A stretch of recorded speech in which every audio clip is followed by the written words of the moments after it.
बड़ा हुआ तो क्या हुआ, जैसे पेड़ खजूर, पंथी को छाया नहीं, फल लागे अति दूर। आपका मैसेज क्लियर होना चाहिए और अच्छा मैसेज जाना चाहिए। हम कई बार वीडियो बनाते हैं, कई बार कुछ करते हैं। बिजनेस के लिए आपकी जो थॉट है, आपका जो सोच है, आपके विचार शुद्ध होने चाहिए, साफ होने चाहिए, तो ही आपका बिजनेस सफल होगा। और हमें हार्ड वर्क तो करना ही पड़ेगा, उसके साथ में आपकी टीम बहुत ज़रूरी है। आपकी टीम को लेके चलना पड़ेगा, बिना टीम के आप नहीं कर सकते। आप अपने स्टाफ को ऐसा मजबूत बनाइए ताकि वो आपको बहुत अच्छी जगह सपोर्ट कर सके। और कई लोग, मैंने जैसे 10 नंबर वीडियो अपना बिजनेस रूल नंबर 10 बनाया था, तो उसमें मैंने अपने स्टाफ की तारीफ करी थी, तो कई लोगों ने गालियां दी थी कि स्टाफ खा के भाग जाता है पैसे। ये देखो, ये सब जगह होता है। इसका मतलब क्या होगा कि आप क्या दुकान बंद कर दोगे? स्टाफ ही आपको आगे लेके जाएगा, ठीक है। स्टाफ आपका सही होना चाहिए, उससे काम करवाना आपको आना चाहिए, उसका रेस्पेक्ट करेंगे, उसे प्यार देंगे और उसे सैलरी थोड़ी सी अच्छी देंगे, तो आपके लिए सही रहेगा। जैसे कि मैं आपको बताऊं कि आप सारा काम खुद ना करें। कोई 100 रुपए का काम आप जो है कि खुद कर रहे हैं, आप 10,000 वाला काम करो ना, आप 1 लाख वाला काम करो, और 10 लाख वाला काम करो।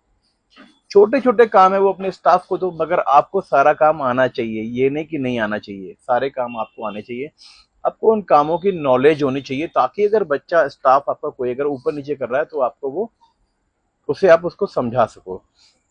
दूसरी बात जो है कि आपको मेहनत तो करनी पड़ेगी, मेहनत के साथ साथ आपको जो है साफ मन का बादशाह बनना पड़ेगा और साफ मन के तरीके से काम करना पड़ेगा। जबरदस्ती अपने सर पे बोझ ना उठा के चलें।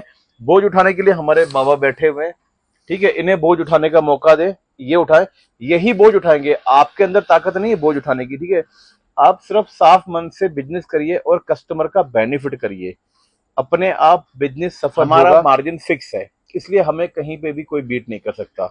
और सबसे बड़ी बात जो है, हमारे प्रभु की कृपा है, इस वजह से हम लोगों को कोई बीट नहीं कर सकता। आज हम लोग जो चैलेंज के साथ में प्राइस बेचते हैं, इंडिया को भी और आउट ऑफ इंडिया को सबको चैलेंज करते हैं कि भाई हमारे प्राइस नहीं है। तो क्यों नहीं है? कि हमारा जो फिक्स मार्जिन है और कम मार्जिन है, ठीक है। तो आपको अपने हिसाब से मार्जिन रखना है। ये नहीं, 5 स्टार होटल में अगर आप एग्जीबिशन लगाते हैं तो वहां पे आपके 5 गुना मार्जिन होती है, 3 गुना मार्जिन होती है, ठीक है ना। और वहां पे अगर आप सस्ता बेचोगे तो आपसे कोई नहीं खरीदेगा। तो जगह के ऊपर भी डिपेंड करता है। आप देख लेना कि हर 5 साल में जो है कि बहुत सारे लोग बिजनेस करते हैं, चालू करते हैं, मगर वो क्या कि 5 साल में कई सारे बिजनेस बंद हो जाते हैं। लगभग 90% बिजनेस जो है वो 5 साल में बंद हो जाते हैं। 5 साल तक वो खींचते हैं, घसीटते हैं, बंद हो जाते हैं। उनका रीजन क्या है? उनका रीजन ये है कि हम मार्केट को समझ ही नहीं पाते। मार्केट को समझो तो सही, मार्केट को पहचानो। तो जैसे आपके अंदर कस्टमर घुसता है तो उसको रियल में लगना चाहिए, हाँ यार रियल में इसके पास रिजनेबल रेट है, क्वालिटी अच्छी है, सर्विस अच्छी है। भाई जैसे सब्जी में मैं एक कॉमन डायलॉग हमेशा बारता हूँ, बोलता हूँ कि सब्जी में जैसे सारे मसाले डलते हैं, वैसे आपको सारे मसाले डालने पड़ेंगे सब्जी में। तभी ही उसके अनुसार अगर आप मसाले नहीं बनाओगे, अनुसार नहीं पकाओगे, तो सब्जी कोई नहीं खाएगा, ठीक है। उसी हिसाब से कितनी भी बढ़िया सब्जी हो, मगर आपका बराबर के मसाले नहीं होंगे, बराबर की मेहनत की भी नहीं होगी, बराबर का तजुर्बा उसमें लगा हुआ नहीं होगा, तो वो आपकी सब्जी बेकार हो जाएगी। इसी तरीके से आपका बिजनेस भी यही है कि आपको उसमें सारी चीजें डालनी पड़ेगी। आप बोलो मैं रेट सस्ता दे दूं, अगर ग्राहक आए तो उस पर ध्यान नहीं दूं, हाँ भाई जच्चे तो ले ले, नहीं। आपका ग्राहक आपका भगवान है, ये है ग्राहक और ये है हम। इस चीज को समझना पड़ेगा। ये जो लॉजिक जो बता रहा हूं, ये चीज समझो। ये कस्टमर है और ये हम है, ये हमें कस्टमर देगा तो हमारे बीवी बच्चों का खर्चा उठेगा, घर चलेगा, सब चलेगा। हमारे स्टाफ है, लाइट है, मेंटेनेंस है, वो सब पूरा होगा। तो ग्राहक को कभी भी हल्के में ना लें, ग्राहक को प्रभु के रूप से देखें, आपको बहुत सारा बेनिफिट मिलेगा। और इसी तरीके से प्यार बना के रखें। और मैं जो ये वीडियो बनाता हूँ, ये बिजनेस रूल नंबर है 26। तो आप मुझे, एक आपसे रिक्वेस्ट है कि आप मुझे ये बताइए कि मुझे ऐसे वीडियो बनाने चाहिए या नहीं बनाने चाहिए।